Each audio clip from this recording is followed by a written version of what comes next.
Mets fans? Welcome back to another Mets Hot Stove right here on the channel and on X. And yes, we are back together again after the New Year's, and we are ready to get started and talk about all the great rumors that we're hearing right now with our New York Mets. Chris, how you doing, buddy? Yeah, I'm doing well. It's been pretty, I guess, eventful in terms of the reports, but not eventful because we still don't have a damn move yet for the New York Mets. But around the league, we did see a move go down today, and that was also one of the targets that these reporters are talking about with the New York Mets too. So we'll get into that. Between the Cubs and the Marlins, what the Marlins received for Edward Cabrera, and I'm sure you'll get into it here in just a second. But yeah, excited to be on here. Quick show, in and out, hour. Appreciate everyone being here. Smash those thumbs up buttons and subscribe to both channels. I definitely appreciate it, and we appreciate it. So let's do it. Yeah, and you just brought up the Edward Cabrera move to the Cubs, and I think it's extremely important to look at that type of move and see what the Cubs gave up for a very much under control Edward Cabrera. 3 years left of control. Obviously, he ain't some might say he's not a top 2 pitcher, but he's definitely a top 3 pitcher in the league. What is it, 3.56 ERA? He's injury prone. That's always a concern as well. But the control was the big reason why a lot of teams were after him, right? He's young, he's under control, and I'm not sure the Cubs overpaid, to be quite honest with you. I think it's probably a very fair deal, considering the fact they only had to give up, according to Baseball of America, number 2, number 16th, and a non-ranked prospect. One was an outfielder, and the other one was a shortstop, and the non-ranked one was another utility infield prospect. And they gave up one of their best prospects in Owen Cassey and a shortstop in Christian Hernandez, number 2 and number 16 ranked prospect. And they threw in another prospect. Honestly, I don't even think it's that much for somebody who's under control, Chris. When it comes to Edward Cabrera, I thought it would be more, to be quite honest with you. I mean, again, he has a tremendous amount of potential. There is injury concern. He had a pretty good season. I mean, we would have killed for another 3.5 ERA pitcher on our team. I mean, we probably would have made the playoffs if we had a guy like that in Edward Cabrera. But what are your thoughts on the return for the Marlins giving up Edward Cabrera to the Cubs? Well, I think I saw a little bit of different numbers in terms of the Cubs' overall prospect rankings here. I think I saw that Owen Cassey was the number 1 overall in their pipeline. And I think that the other ranked one was the number 11. And I think it's Christian Hernandez who was going back. So number 1 and number 11, I think a couple of unranked ones. Whatever, no matter how you draw it up, right? We want to come on this podcast and stream and talk about how this compares to what the Mets would have given up in this scenario. And looking at it, right, everyone probably goes to, okay, this was the number 1 overall prospect for the Cubs. And it's like, that's an overpay for a guy that's coming off of a 3.53 ERA, whatever, injury concerns, what have you. He is coming off of his lowest career walk rate. He's had control issues in the past. He's got those, he got that under control, which contributed to his really good season.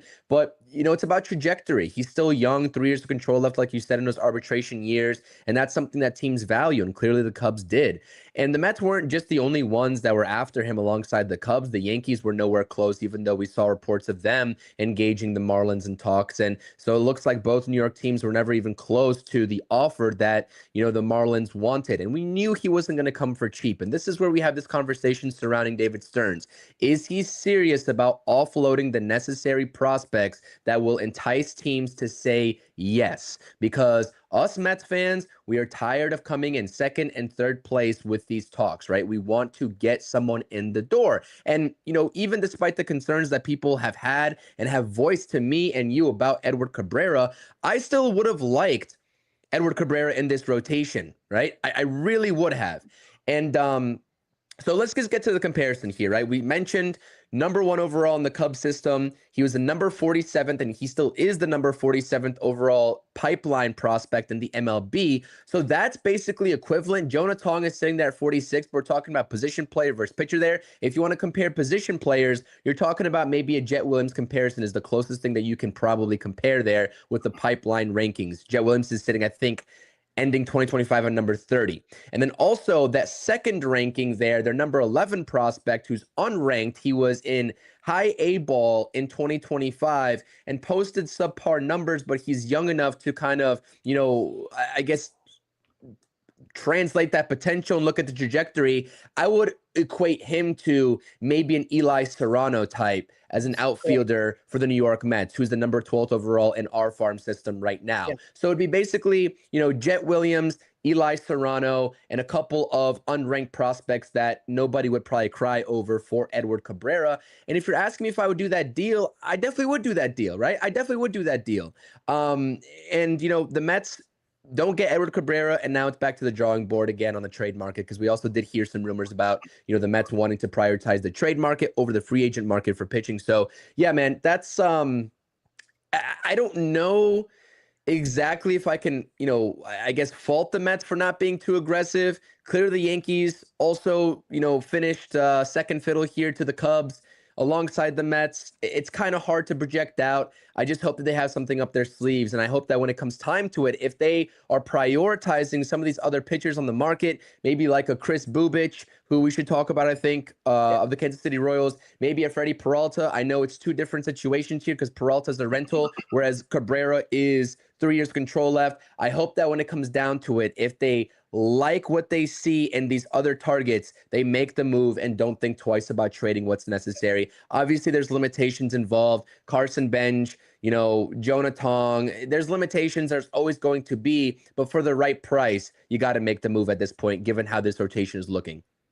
Yeah, but that's the problem, right? You said it. Is David Stearns and the Mets going to be aggressive? Because that's the only way it's going to get done.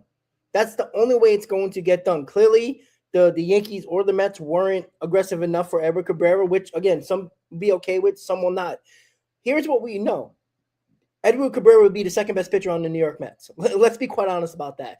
Pure stuff and what he can do. You talked about his walk rate being down, which was one of his biggest issues in his career, and it was much better last year. And you could say he's coming into his own. He's just coming into his prime. That could be a possibility as well. Honestly, I still think it's a steal. You did a comparison with the possibility of Jet Williams being, comparable to what they gave up in their top outfield prospect. Jet Williams has nowhere to play. This would have been a no-brainer for the New York Mets, right? I do think the Mets are going to get Cody Bellinger or Kyle Tucker. We'll talk about that in a little bit as well. So if Carson Bench isn't on the table for Edward Cabrera, which I would not trade Carson Bench for Edward Cabrera. I know people might be shocked by that for somebody who doesn't care about prospects too much. But I think there's better guys out there to use Carson Bench in a trade. This is why I don't like the nitpicking for David Stearns, because what you can't do is trade big outfield prospects if you have to for a starting pitcher until you know what's going to happen with Kyle Tucker or Cody Bellinger. This is why the Mets are in a bad spot right now, because of the fact that, all right, well, who didn't get Edward Cabrera? Everybody who was trying to get Edward Cabrera, right? The Yankees, we heard the Mets. There was a couple other teams in on him. So where do you think they're all going to pivot to? Freddy Peralta. They're going to pivot to Tarik Skubal and guys like that are the main issue right now. And, are they going to go after Framber Valdez? This is the issue that I have, is that when you nitpick on a couple of years on certain free agent pitchers, but you weren't willing to give up, which I don't believe was a haul for Edward Cabrera, pitchers that are better on the trade market, Chris, are going to cost you, even though they're rentals. There's a reason why they're not traded yet, because their price is probably high. I truly believe this. I think that Cabrera, I don't think is a haul at all. I don't think it's a haul at all. If you look at the Cubs' deep farm system, because they don't have one of the best farms. They're not better than the Mets farm system, but they have a deeper farm system. So these guys were expendable to the Cubs, and they looked at it in another scenario. They gave up their top outfield prospect in Cassie, right? But look at their outfield. They got Suzuki. They got PCA. They got Ian Happ. So this is why the Cubs did what I want the Mets to do. What is expendable in this farm system? What is the issue? You brought up Jet Williams. That's comparable to Cassie. Guess what? Where's he playing? Carson Benj is passing him on the depth chart when it comes to prospects and the possibility of how long have we been hearing about Jet Williams? And Benj passed him up when we know Jet Williams plays the outfield. Jet Williams is not playing the infield for this New York Mets team. This is why expendable prospects are the way to go at this point right now, because there isn't much room, especially if you sign a Tucker or a Bellinger. You got one outfield spot at this point. Where are these guys playing? And this is why I get upset when people say, oh, I wouldn't give up this for this type of guy. I wouldn't sign this guy for a 6 or 7 year deal. But when it comes to trading prospects, you got to see what's expendable. And you know what the Cubs did? They had an expendable top outfielder that they were willing to give up, because look at their outfield. They got proven talent, really good talent in left center and right field for the Cubs. And that is why Cassie's gone. The Mets need to do the same thing with Jet Williams. They need to do the same thing with other major league but former prospects in Acuna, Mauricio, Vientos. There's too many of them to play. They're expendable. Use them as assets right now to get what you need to get, Chris. Yeah, I agree with you. But on the flip side to that, like you said, with other teams pivoting as well, the Mets still have also everything that they chose not to give up to move towards those names as well. I mean, we're talking about the Mets farm system being ranked, right, top 3 in baseball, depending on which outlet you ask, probably number 1 in baseball. If the Mets really wanted to I think what the issue is here is we're not. I guess what we're upset at is, let's be honest, is David Stearns not pulling the trigger on these moves, right? That is the one thing that we are upset at. It's not about questioning the type of talent that they're going after. At this point, I think a lot of Mets fans would sign up for anybody at this point, although there are still some fans that are keeping even keel and are really trying to, step into the shoes of David Stearns and what he's doing here. But let's say, the Mets go out there and they whiff on Cabrera, which obviously is the case because he's going to the Cubs. And in the next couple of days, they go out there and get Freddy Peralta. Are we still thinking about Edward Cabrera? No. Probably not. But people will bitch about who they gave up. I guarantee you that, because it's going to cost it.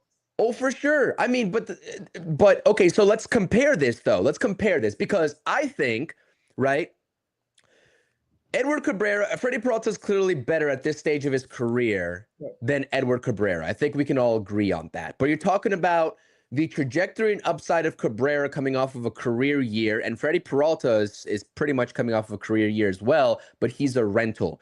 Do you think, in realizing and knowing what the Marlins just got for Edward Cabrera, a young up-and-coming pitcher, electric, 3 more years of control left, do you think it's going to take more, less, or about the same to go after Freddy Peralta and acquire him via trade in comparison?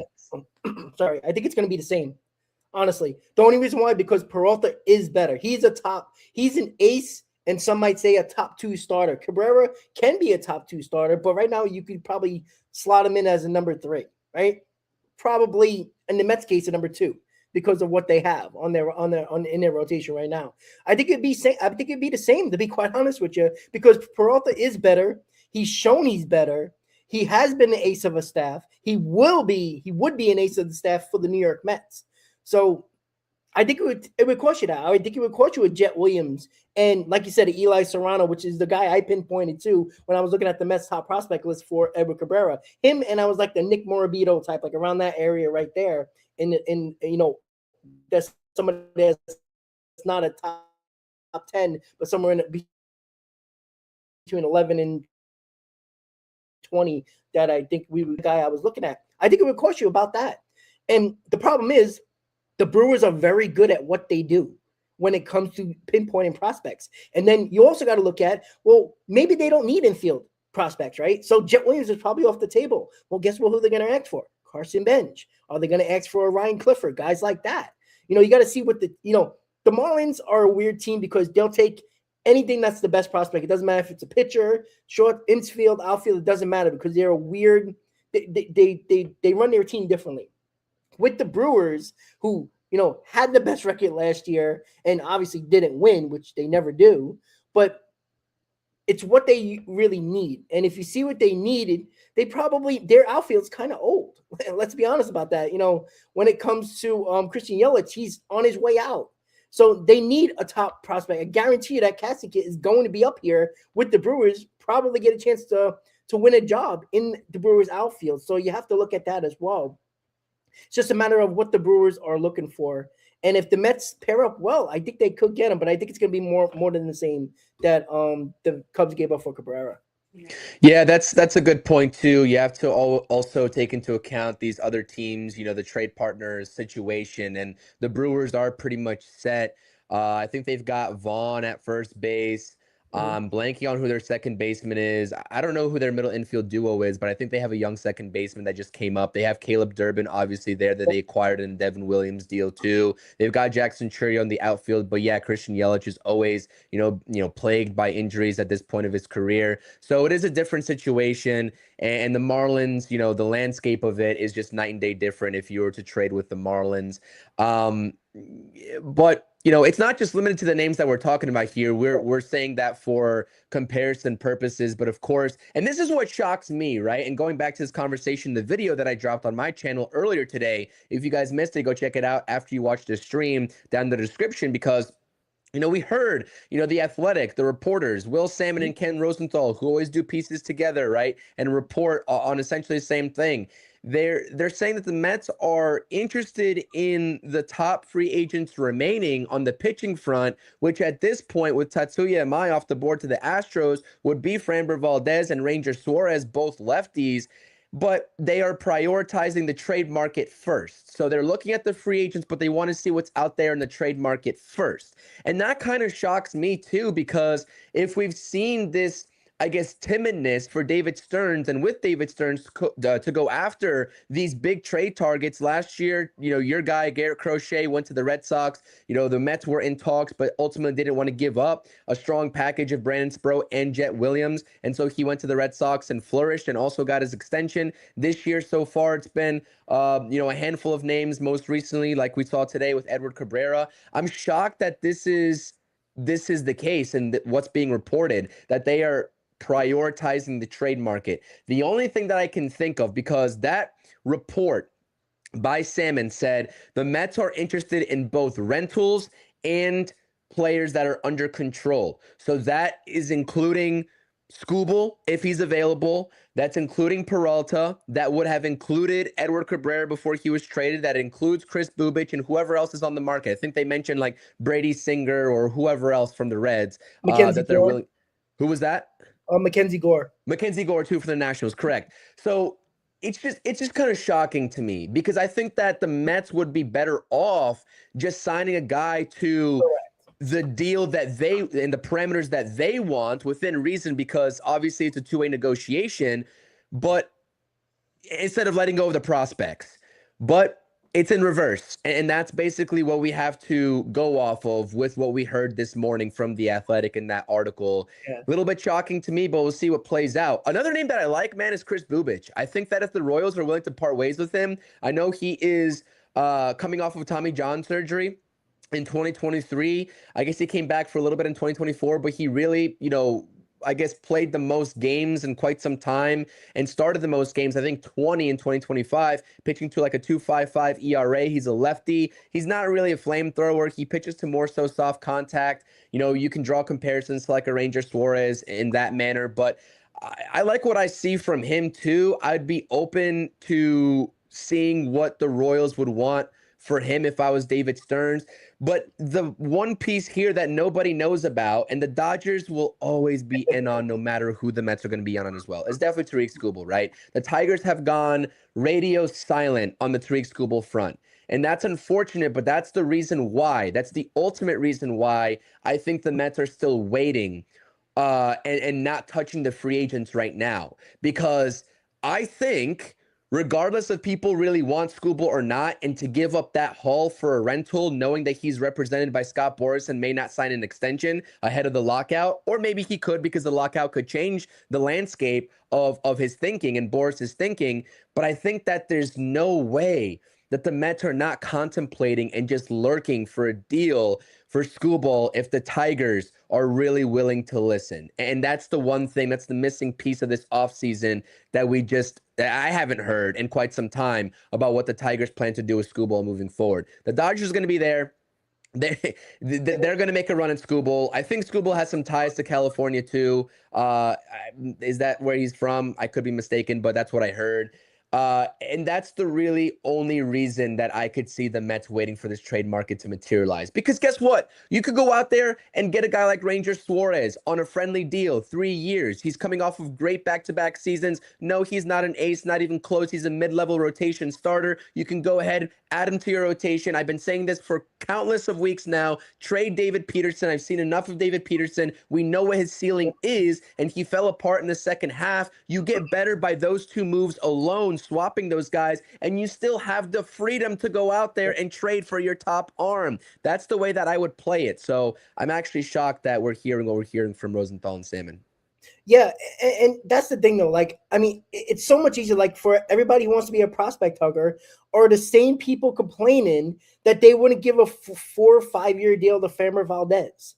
You know what I'm saying? So, and like, that's the thing. It's like, you can make this offseason pretty damn good. Sign Bellinger or Tucker, get Framber Valdez, and you know what? You keep your prospects that everybody seems to want to keep. I'm done about keeping prospects. It is what it is. You're not going to give up your entire farm system for one of these pitchers. The Mets farm system will survive if they go get Tarik Skubal. I'm sorry. I don't care that he's a rental. Everybody cares about 2027. You're going to have the best pitcher in baseball for 2026. Why does everybody surpass that or forget about that possibility? They only care, he's a rental. But people would rather get Freddy Peralta, like he's not going to be a rental. Here's what I don't want. Let me just put it this way. If the Mets go get Freddy Peralta, there's more of a chance that Freddy Peralta is gone after the season than Tarik Skubal will be gone from the New York Mets if they trade for him, in my opinion. Because here's the thing. You know what you're getting into with Tarik Skubal. You know it's going to cost you a ton of money in a ton of years. Everybody knows that. Can anybody come up with a possibility of what Freddy Peralta will get? He's probably looking around the Framber Valdez, Ranger Suarez type of Dylan deal. Cease, I would say. You got to shoot for that Dylan Cease mark. I don't know. Okay, well, there you go. All right, perfect. If that's going to be the comparison, so what was it, 7 years, $210 million for Cease? Yeah. Wouldn't you rather go 2 or 3 more years, another $50, $60 million, $70 million for the best pitcher in baseball? Yeah, I mean, Skubal's going to be commanding 400 plus, I think, but sure. But here's the thing. Get the best pitcher, because if you're going to have to give up, let's say the comparison of the Cabrera deal for the Peralta deal, let's say it is 2 top 10 prospects. Let's just put it in perspective. Let's say it's Jet Williams and pick another top 10 prospect. I don't know, Ryan Clifford, Brandon Sproat, one of those 2 guys, whatever it is. Anybody in the top 10, Another 3, maybe 2 more prospects. You might get 3 top 10 and maybe a top 15 prospect for Tarik Skubal. If it's going to cost that much, I'll say, let's just say you can probably get away with 3 top 10 prospects for Tarik Skubal. Why would you not give up 1 more prospect for the best pitcher in baseball? Why, you want Freddy Peralta, who is a little bit worse, for 1 less prospect? And again, put it in perspective here. When it comes to the Detroit Tigers, if they're going to trade Tarik Skubal, look what they did this offseason. They're still trying to be a competitive team. So what would you offer them? Hey, we'll give you 3 top 10 prospects, or let's say 2 top 10 prospects, but we'll give you a Mark Vientos. We'll give you a Luisano Acuna or a Ronnie Mauricio, guys who've been on the Major League roster that's shown some bit of potential. Why wouldn't the Tigers jump on that? They're still trying to win. You give them young prospects and guys that have been on the Major League roster that could help them right now. You know what I'm saying, Chris? That's what can entice teams. That's why I think the Mets are above everybody else in the league when it comes to what they can trade. They don't have to just trade from their farm system. They can trade from their Major League roster. That is a win-win in any type of trade for a guy like this, even if it is the Marlins or another team that's not that good. But when you talk about a Brewer team who had the best record in baseball last year, they can be looking for proven talent as well, along with prospects when it comes to Freddy Peralta. That's why the Mets are in a great spot, but it's the willingness of David Stearns. That's why I agree with you. It is a little odd that the Mets are more in the trade market than in the free agent market for pitching. The bottom line here is that this Skubal potential move, if the decision that the Mets are going to make on it, all depends on if they are truly serious about competing for 2026. It really does. And we're going to know everything that we need to know about this Mets team and the mindset moving forward. Because if Skubal is traded, if he is by the Tigers to anybody, any team not named the Mets, you and I and everybody will know, whether David Stern says it or not, that they are playing the long game with this roster. And I do understand the logic of people saying, well, you're not one top arm away from being a contender with the Dodgers. Let's say if the Mets do land Skubal, do you still think that they are on the Dodgers playing field? Because I still think they would have a little bit of room to go, or but ways to go. You know what? This isn't the NBA. You know what I'm saying? This is Major League Baseball. You know I agree. what? It takes one short series, as the Mets proved in 2024. They were not better than any of those teams that they faced in 2024. We all know that, right? They did get stopped by the Dodgers in Game 6 of the NLCS. But you know what? Who cares? Just get if they're gonna make you a better team, great. The team.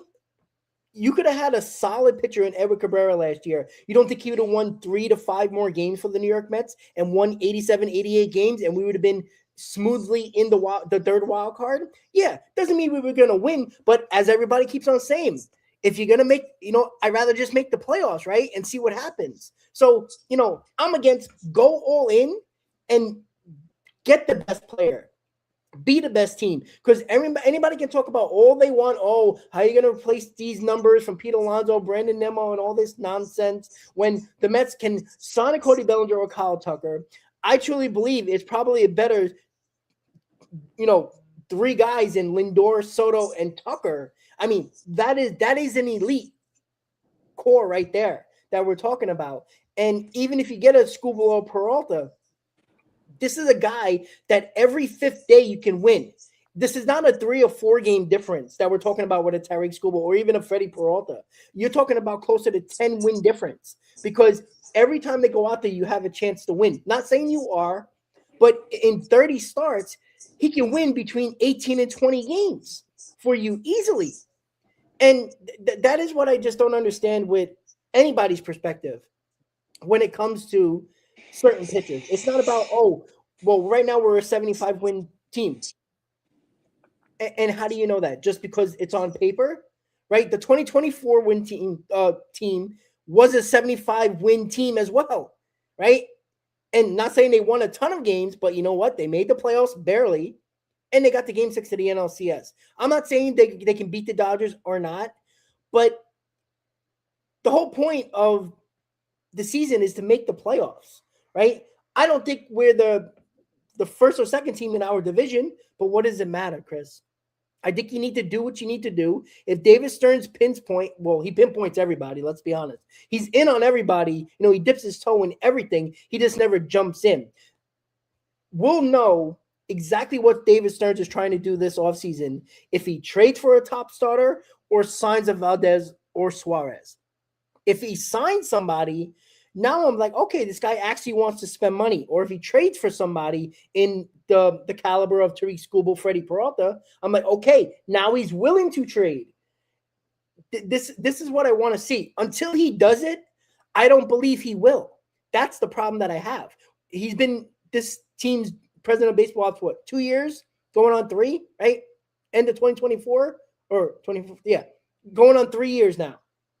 Never made a big signing, never made a big trade. So why do I believe he will? We can assume all we want, but we don't know what he thinks is untouchable in the Mets farm system. What if he thinks the top 5 are untouchable in the Mets farm system? Well, guess what, guys? You're not getting Skubal, you're not getting Peralta, and if he's not going to give any of Suarez or Valdez 4 years or more, well, guess what, guys? Look at the bottom of the barrel, because that's what we're probably going to get. I'm just saying right now, with everything that I've seen so far this offseason, with the deals that he has given out, I would be very hard pressed to see any deal moving forward for a name that is for 4+ years. I would be I agree. very hard pressed to even imagine that. I You've think got Valdez is Devin gonna, Williams. What was that? I'm sorry. I think Valdez is going to get a 4-year deal because I, Sure. Won't be I with the think Mets that though. the market dropped. Won't be with the Mets though.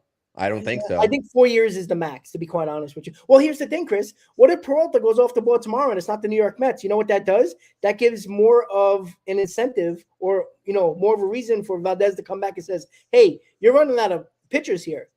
I want that 5th year." And then you're not going to get him. That's the problem. I really Yeah, and I really do think that Freddy Peralta would probably be the one name, given that he is a rental and given that he will not command a Skubal-esque package, that would be Stearns' top priority. Because I still think, David Stearns wants to see this roster and how it meshes together, given that they just depleted their core and let them all go, right? With the names that we've been talking about all off season, and look at the deals that he's given out, Rob. Like, he's given out 2 and 3 year deals, right? Jorge Polanco, 2 years. Luke Weaver, 2 years. Devin Williams, 3 years.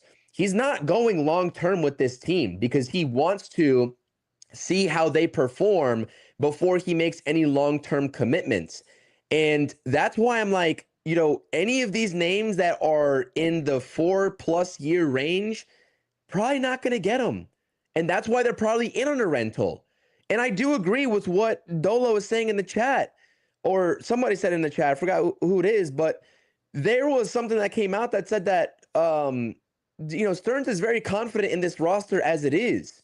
And so I'm like, you couldn't fool me because I'm not confident in this roster as is. You're like 2 or 3 pieces away from me being confident this off season. And there's been a lot of names that have already been off the board that I'm like, okay, that could have made our team better right then and there. That would have been 4+ years. And I look at that Schwarber deal that he re-signed. I'm like, and I'm not saying that Schwarber was ever going to come to the Mets. That was maybe a pipe dream, but there were moves to be had for years that David Stearns could have showed me he was serious about the 4-year progression of this team rather than just the next year, 2 years, 3 years down the road. Because, if you're thinking about being competitive in 3 or 4 years, you're probably talking about retaining Edwin Diaz. And I'm sure that Edwin Diaz maybe didn't let them match the offer, whatever the story was. Who cares at this point?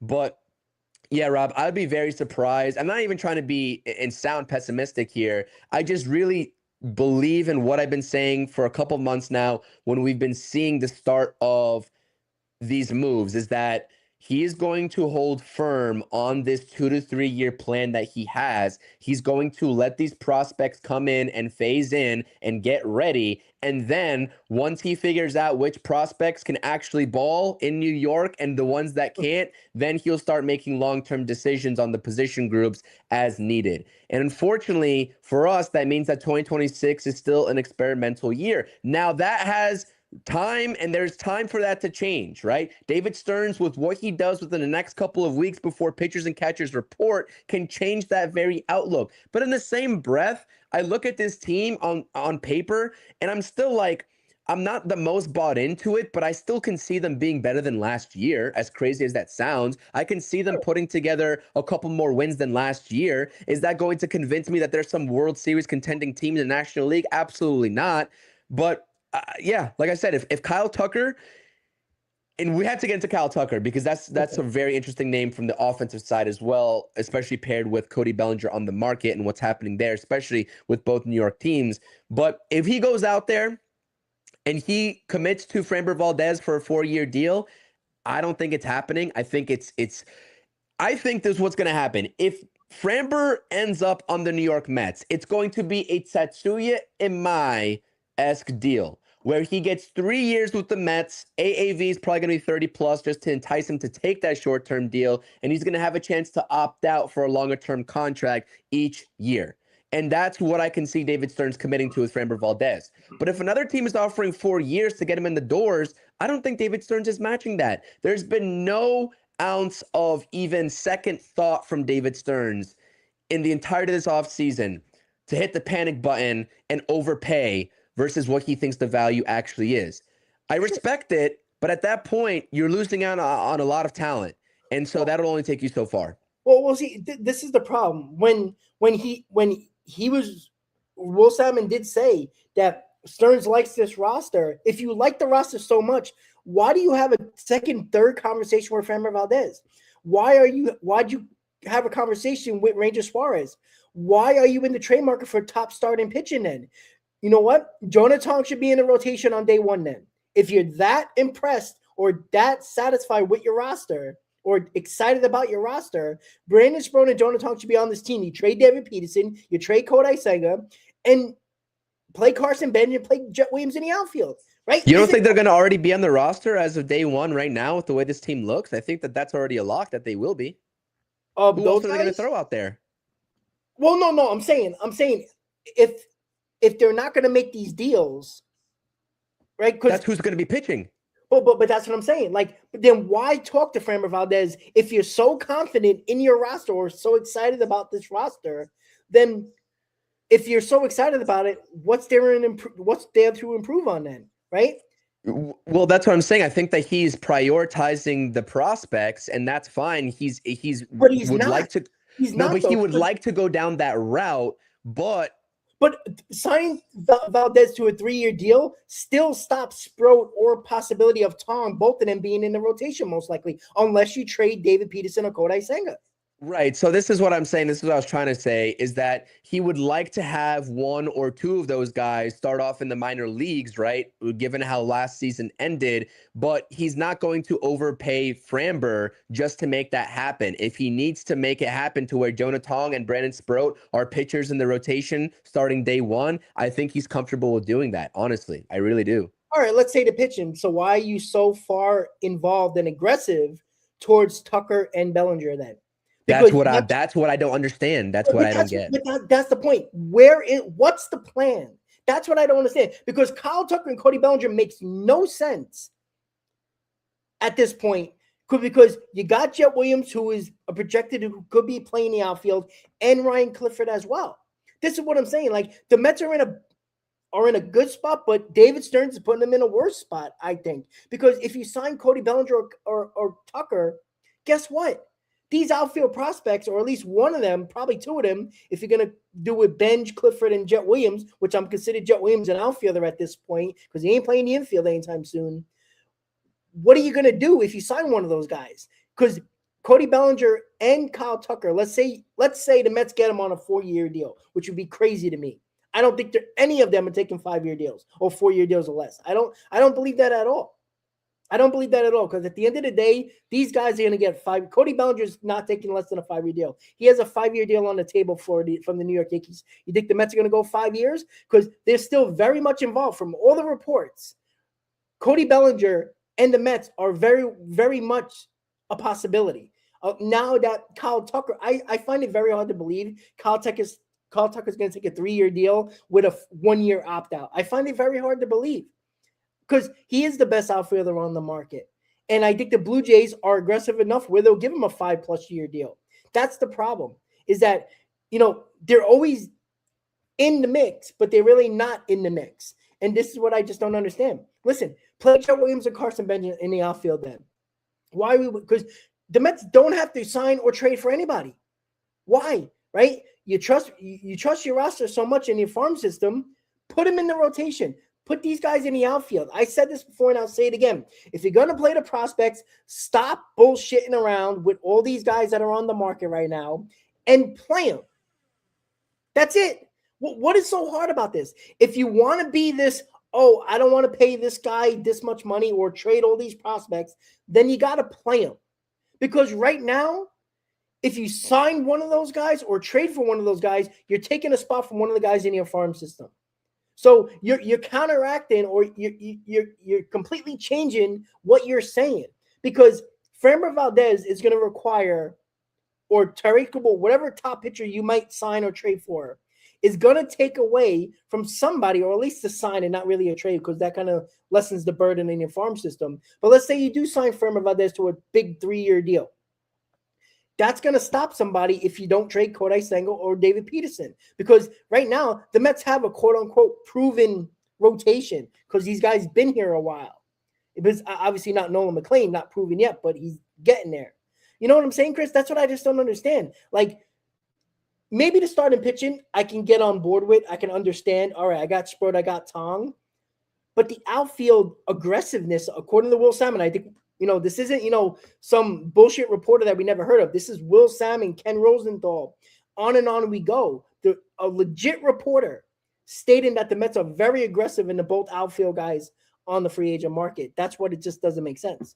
Well, Will Salmon just actually dropped another summarization article surrounding, and it was titled "What to Make of the Mets' Interest in Kyle Tucker," and it still just talks about a short-term deal. So, I'm going to put this out there. I'm more confident the Mets land Cody Bellinger over Kyle Tucker. I always thought Cody Tucker. I said Cody Tucker.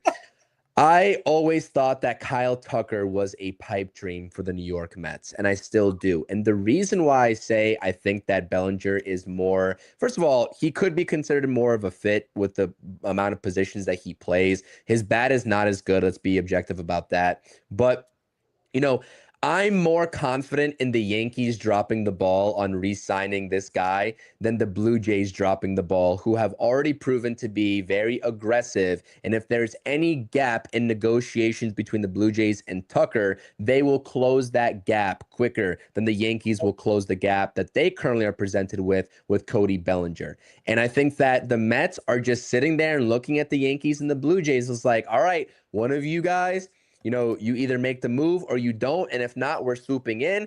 And I hate that the Mets are playing it like that. I really do. I wish the Mets were the aggressors in this situation and just swooped in and got one of these guys to the deal of their liking, but that's not what we're hearing right now, unfortunately. So, yeah, I think the Blue Jays are going to up their offer. I ultimately think that the Blue Jays do land Kyle Tucker, especially just knowing what they've done so far this offseason, how aggressive they started the offseason off with that Dylan Cease deal, which I still think is a pitiful deal, but props to them for actually going out there and doing it. They've bolstered their bullpen, signing, ex-Met Tyler Rogers, and now they're missing another bat, and that is Kyle Tucker. And if he wants a 4-year deal or a 5-year deal, I think the Jays are going to give it to him. Yep. Now, the other piece of this is how does Cody Bellinger fit the equation for the Mets? Because the Yankees' top priority is still probably re-signing Bellinger, but there have been numerous reports that nothing is imminent there, and there's still a large gap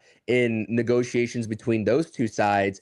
And the Mets and the Yankees are kind of having like very similar off seasons to the degree of, all right, we're interested in these guys, but we're not going to pay the premium of what these clubs want via trade or the dollar figures of what these big free agents want, albeit the Mets have been more aggressive in terms of making moves both on the free agent and trade market so far, than the Yankees have. So it's a weird time for both New York baseball fan bases. It really is. And it's a frustrating time. Yeah. The same, I guess, frustration that Mets fans have with David Stearns is the same frustration Yankees fans have with Brian Cashman right now. And it's just kind of like, what is going on here? This is supposed to be the New York market. You're supposed to be the aggressors, get the guys that you want and don't look back. But it just really is David Stearns. And you know what? Moving forward, let's be honest, I don't want to make this a Mets versus Yankees thing, but the Mets have the better future outlook by and large than the Yankees do. And I think that David Stearns wants to give that a chance before he, blows the farm up, so to speak, for a rental and Skubal. And that's why I think Skubal's a long shot. And I think that any of these guys on a long-term deal and committing that money is a long shot from David Stearns because he wants to get this right. He wants to get this farm system right, just like the Dodgers did when Friedman took over way back when, and they had to assess their farm system before making any big moves on the free agent and trade markets to get to where they're at right now.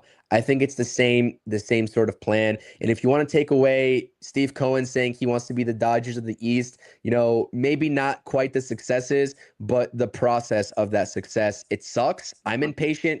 Everybody's impatient because nobody wants to talk about waiting 2 to 3 years to actually put together the best quality team as possible. I personally don't want it, but I just think that's what David Stearns is doing. well, it's year 3 now, right? Aren't you supposed to be, isn't this the evaluation process? It's not like we have a ton of new prospects. These guys been in the farm system. You know what I'm saying? Like 2024, 2025, and now this year, right? The last 2 seasons, look, 2024 kind of put a ripple in what David Stearns was trying to do. We all knew he was signing guys that were tradable contracts. We had a lot of guys that were free agents that were tradable contracts. For the 2024 season, the Mets decided to say, no, we're playing well, and we make the playoffs. So that kind of put a ripple in what David Stearns was trying to do. And he's trying to do it again in 2026 because 2025 was a disaster. The issue is the fact that, he's been here since 2024, right? Is this a 6-year plan or a 3-year plan? And if it is a 6-year plan, then, well, you know what? None of what he does kind of makes sense at this point, right? Steve Cohen took over the offseason last year. So it's either Steve Cohen just said, screw it, David Stearns, you're not doing what I want you to do. We know they were in on Yamamoto as well, but you got Soto, you got Pete Alonso that year, and you're back in the same situation again, right? I think the evaluation process was last year when it came to bringing up Mauricio when he came back, Acuna, Beatty, Vientos. I think all these, like, this is what I just don't understand it. It's like he's been here 3 years. I know 2024 put a ripple in his plan, but we're in year 3 right now. Like, is this a 6-year plan now? Is this what it's going to be? Because you know what? Action speaks louder than words. This wasn't a 6-year plan. This was a short-term plan. What happened last year? That's on them. And again, we have no idea what Brandon Sproat's going to be, or Jonathan is going to be, or any of these top prospects are going to be. But don't be in on any of these guys, because I still look. Cody Bellinger, we already know, has a 5-year offer for the New York Yankees. If the Mets are still seriously involved, which all reports stating they are, then they're probably in the 5-year range with Cody Bellinger. Then that's the only. Where'd you see that? I didn't see that 5 years for Bellinger. So it was, you know what? Hold on. Because I didn't see that. I should have screenshotted it. So I forgot who it was. It might have been a legitimate report. I think it was, to be quite honest with you. But I heard 5 years between 150 or 140 and 150, around that range, which is, I don't know the math really quickly. I mean, I'll do it really quickly. 155 is around $30 million a year. Again, there's guys that are getting $20 million for 1-year deal. So $30 million for Cody Bellinger seems like a lot, but the going rate for, even an above average player is like $15 million. So $30 million is kind of like the average for a player that but Cody Bellinger also comes with risks. Listen, if I was Cody Bellinger, I mean, I don't know what Boris is holding out for. I mean, we saw something ridiculous for like 8 for 200 at one point for him. It's definitely not happening. If that, because like I said, I did not see that report. So I don't know where that came from. But if that's true, 5 for 150, anywhere in that range, I feel like he should have just taken it already. I feel like that's like the max of what he's going to get this offseason from any team that's interested. Okay, but here's the thing, Chris. If he's that, like, if that's going to be the case, like if that's what you think he's going to get the most of, well, clearly he doesn't, because we all believe that it's either the Mets or the Yankees with Cody Bellinger, unless somebody else signs Tucker and Blue Jays get desperate, and then that's maybe what Cody Bellinger's waiting for, that Tucker goes elsewhere and the Blue Jays swoop in to get Bellinger and give him a 7-year deal and blow everybody out of the water. Maybe that's what he's waiting for. But it seemed like it's between the Mets and the Yankees with Cody Bellinger. If Bellinger doesn't feel like there's anything else out there, and the Mets are offering him probably a 3-year deal, maybe 4, then he should have signed already. That's why I think the Mets are more involved or really serious in a probably closer terms with that 5-year deal. If that's the case, if that's what is true being reported, they're probably on the same range, because why do we keep on hearing legitimate reporters continue to say the Mets are that much in on Cody Bellinger? Because it also doesn't make sense. Because if we're talking about these 3-year deals that Stearns loves to do, it's not even a conversation. We wouldn't have heard nothing, including Kyle Tucker for that matter, which I still don't think he's taking a 3-year deal, because the Blue Jays are very much in on him. And if they're going to give 7 years to Dylan Cease, they're definitely going to go long-term with Kyle Tucker if they have For sure. Yeah, for sure. And you know what? I mean, Yeah, and that goes back to my point too with the Mets versus Blue Jays and Mets versus Yankees. I just think that the Mets are more inclined to be successful on this market given the Yankees shortcomings or potential shortcomings over the Blue Jays shortcomings. And it just seems like it's polar opposite off seasons for these AL East clubs. One club is coming off of a World Series appearance and is only getting better, and the other club that's chasing the Blue Jays is not aggressive. Their notable additions are, I forgot the guy's name, but I think he's the MVP of the Mexican League, Ahmed Rosario and Paul Blackburn. Like that, imagine if David Stearns did that. Imagine if that was David Stearns' offseason so far. Everybody would be just up in arms and crying. Anyways, I digress. It's not Mets versus Yankees. I could care less about the Well, Yankees. They'll do what they do. But go ahead. I well, see you want to say I was something. going to say, you know what? But if you made the playoffs like the Yankees did last year, not everybody would be clamoring. But the Yankees aren't even close to. They're not even close. I agree. But that's the thing, right? People are more frustrated right now, and the Mets did make. I mean, you can actually say the Mets made, I would say, above average moves, so to speak, with the people they brought in. Like Polanco's a good signing. Williams and Weaver are not bad signings. They're not great signings, but they're, Simeon is an interesting move because they wanted to get rid of Nimmo's contract, but Simeon could be a plus as well.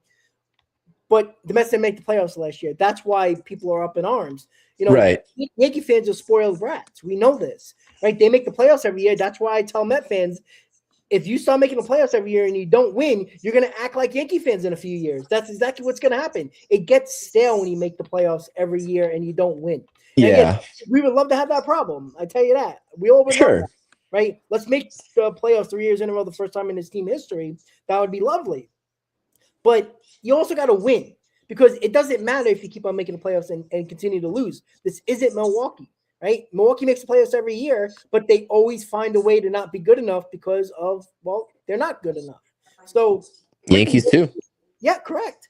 Exactly. But you know what? The Yankees actually did spend last year just like the Mets did, right? The Yankees didn't get further than they did 2 years ago, and the Mets didn't get further and didn't even make the playoffs. So I think it's going to be very interesting. It feels like something's going to happen before the weekend, or when the weekend ends. We got 4 days until the weekend ends. Yeah. I think something's going to happen when it comes to Peralta type, or Valdez or Suarez, or a Bellinger or a Tucker. I think somebody's coming off the board, and it's going to be very interesting if one of them is going to be with the New York Mets, because again, when they keep on falling off the board, Chris, it's going to put everything in perspective a month and a half away from, pitchers and catchers.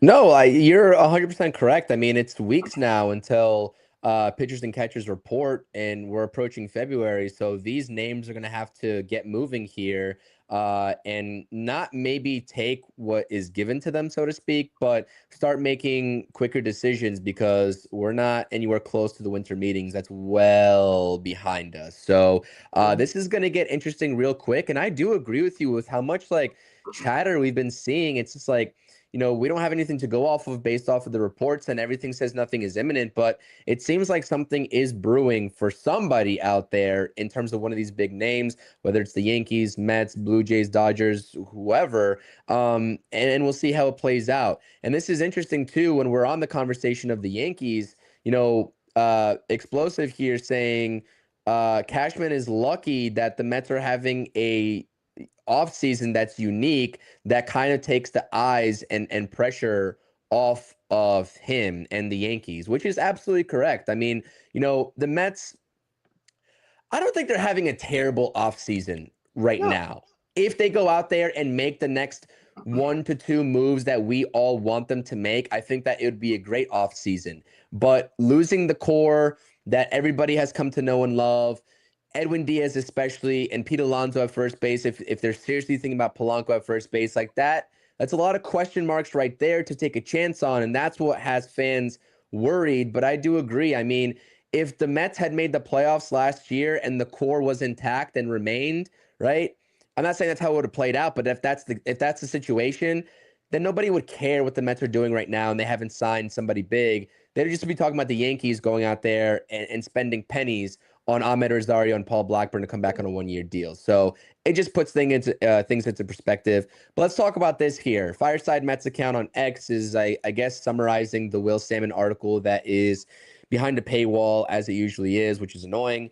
According to Will Salmon, internal Mets officials view their roster as strong, but adding an elite bat like Kyle Tucker would quote-unquote dramatically boost the team's World Series odds and help close the gap with the Dodgers, which is a very obvious statement. And, I've been seeing officials that are in the front office that are not named David Stearns. There's been these videos and interviews talking about there are still moves coming, but then you hear David Stearns speak. It's like we're fully confident in our roster. Of course, the Mets and David Stearns are going to say that. Of course, he's going to say he's confident in this roster. He's not going to reveal, oh, yeah, we're definitely going to go out there and get, a starting pitcher because we know our rotation is crap. Like, we all know this rotation is crap. But he doesn't want to give leverage to these other teams that he could be eyeing a trade for. And let's face it, he's not saying anything groundbreaking here because these teams all saw the Mets in 2025. They know that this team needs pitching, but it all comes back to this. I really do think in that conversation that we're talking about earlier, Rob, and I will continue to say it. I don't care if he has fans in this fan base or not.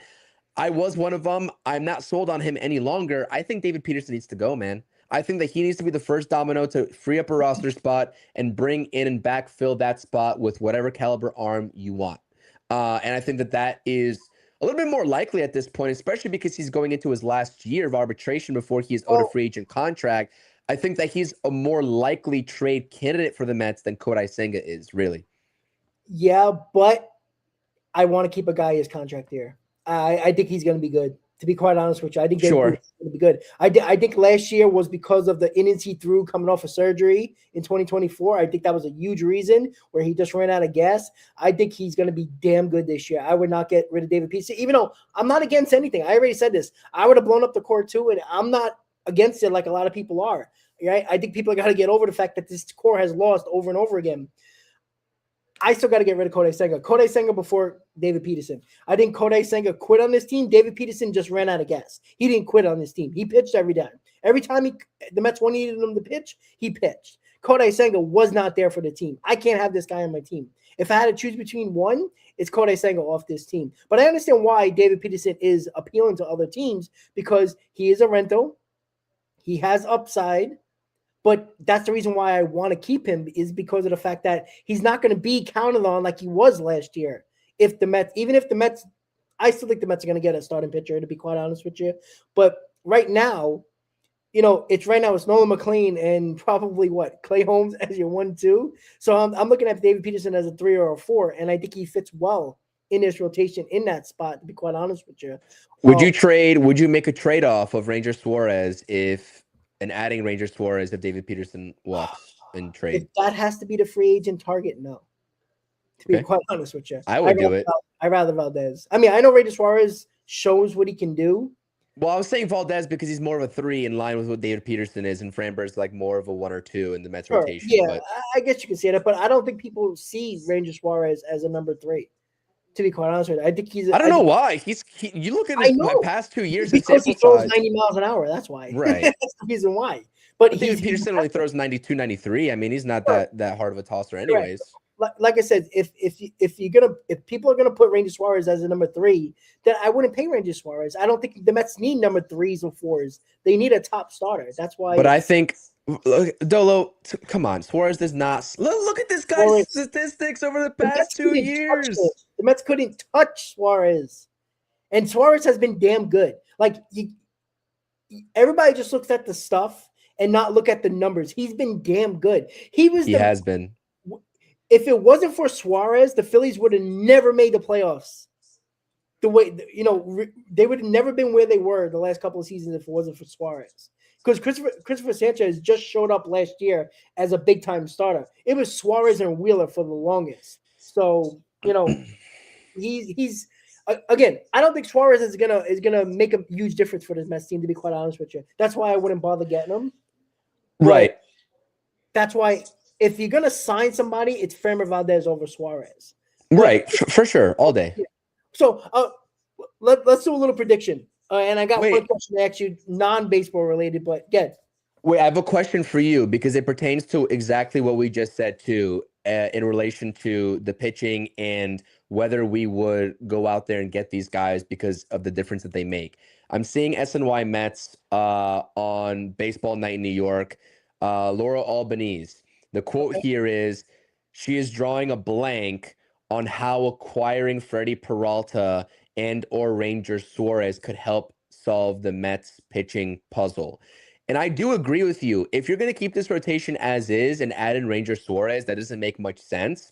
Correct. But if you're offloading David Peterson in favor of Ranger Suarez, that does make sense. But Freddy Peralta, he makes this rotation night and day different Yeah. better with what we had. And You that's don't where I'm like like, Peralta. That's what it comes down to. correct. So that puzzled me that, they're talking about Freddy Peralta not, helping the Mets solve the rotation woes. But anyways, yeah, I just want to bring that up.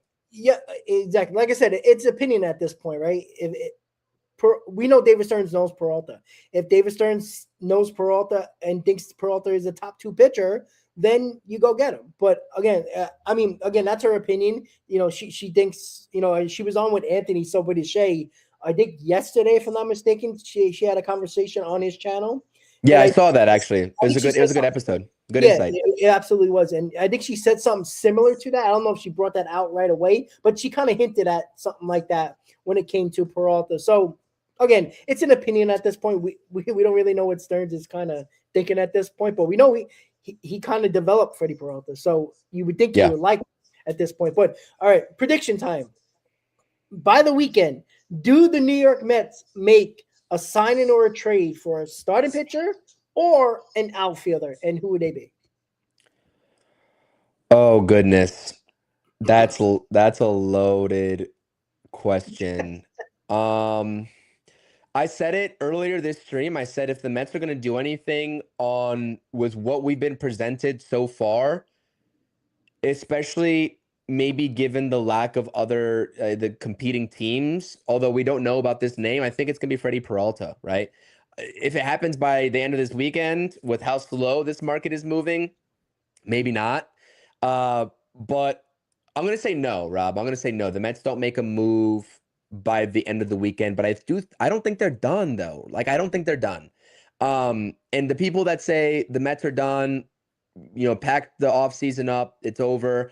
I don't think that's the case. I really don't.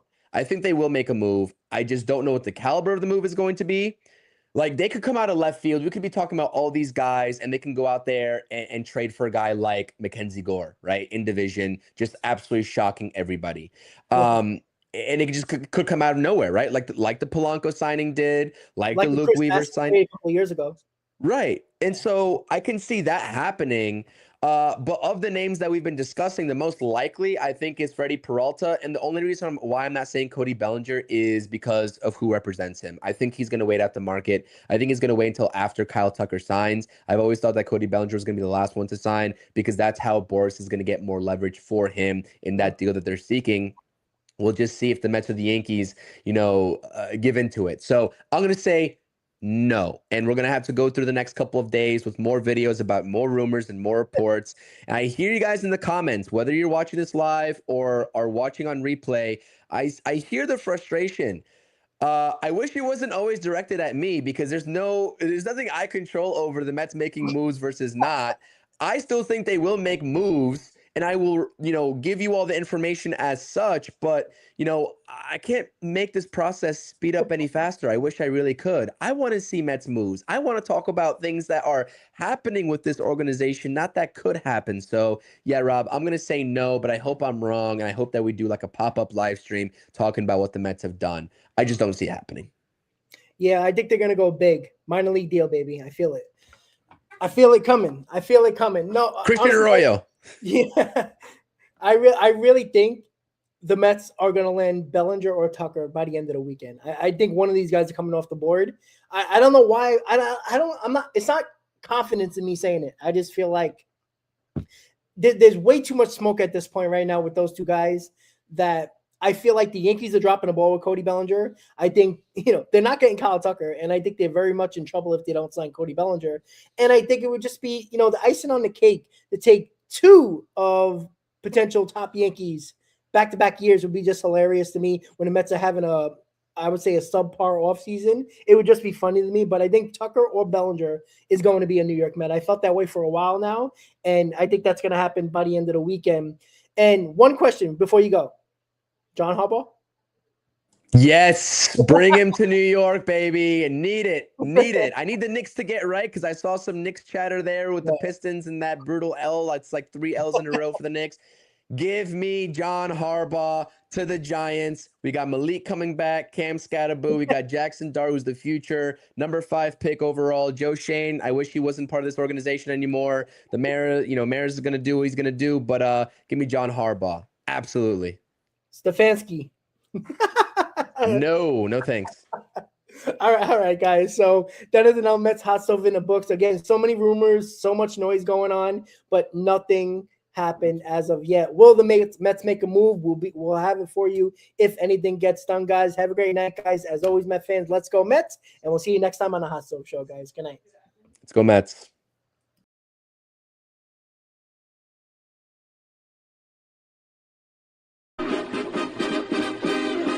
Meet the Mets, meet the Mets. Step right up and greet the Mets. Bring your kiddies, bring your wife. Guaranteed to have the time of your life because the Mets are really sucking the ball, knocking those home runs.